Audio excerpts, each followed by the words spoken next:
ప్రజల ఆశలపైన బడ్జెట్ నీళ్లు చల్లిందని బీఆర్ఎస్ అధినేత కేసీఆర్ అన్నారు. రైతులను వెన్నుపోటు పొడిచారని ఆరోపించారు. ప్రభుత్వం అన్ని వర్గాలను మోసం చేసిందని విమర్శించారు. బడ్జెట్ ప్రసంగం స్టోరీలా ఉందని, సంఖ్యను నొక్కి చెప్పడం తప్ప మరొకటి లేదన్నారు. కాంగ్రెస్ ప్రభుత్వానికి పాలసీనే లేదని ఆరోపించారు. కొత్త పథకాల ఊసేలేదన్న కేసీఆర్ ఇకపైన ప్రభుత్వాన్ని నిలదీస్తామని తెలిపారు. అనేక ఆంక్షలు పెట్టబోతున్నట్టుగా ప్రత్యక్షంగా చెప్పి రైతులకు ఆల్రెడీ మోసం చేశారు. బడ్జెట్లో వాళ్ళ నైజాం కూడా స్పష్టంగా బయటపడింది.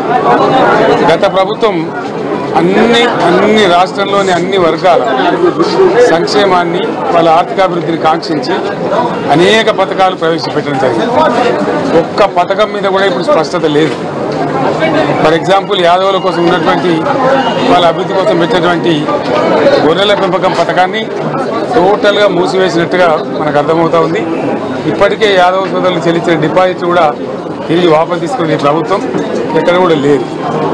అత్యంత అడుగు వర్గాలు అని డబ్బా కొట్టినట్టు కొడుతూనే వాళ్ళు గొంతు కోసింది ప్రభుత్వం.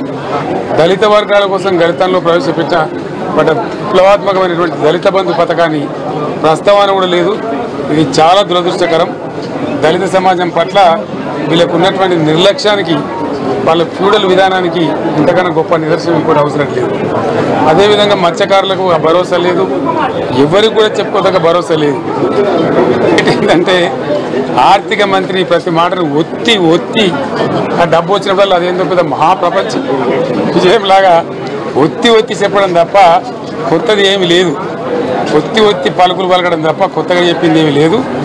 ఏ ఒక కొత్త సంక్షేమ పథకం కానీ ఏది కూడా లేదు. మహిళల పట్ల కూడా చాలా స్పష్టంగా చెప్పాల్సిన అవసరం ఉండే. కానీ వాళ్ళు మేము 1,00,000 కోట్లు ఇస్తాం, అన్ని రుణాలు, ఆ రుణాలు వీళ్ళేదో ఇస్తున్నట్టుగా ఆల్రెడీ ఉన్న స్కీమే, నథింగ్ న్యూ అబౌట్ ఇట్, ఏమి లేదు. వెరసి ఇష్యూ యాజ్ ఎ హోల్.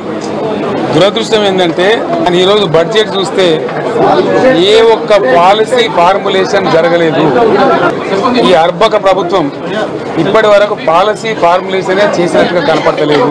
అంటే ఇది పూర్తిగా రైతు శత్రు ప్రభుత్వం అనేది తెలుస్తూ ఉంది. ధాన్యం కొనుగోలు చేయలేదు, విద్యుత్ సరఫరా చేయడం లేదు, నీళ్లు సరఫరా చేయడం లేదు, చాలా ఇబ్బందులు పెడతా ఉన్నారు. ఇంకా రైతు భరోసా, రైతు బంధు గురించి ఇంకా ప్రస్తావనే లేదు. రైతులను వంచింది ప్రభుత్వం, వృత్తి కార్మికులను వంచింది.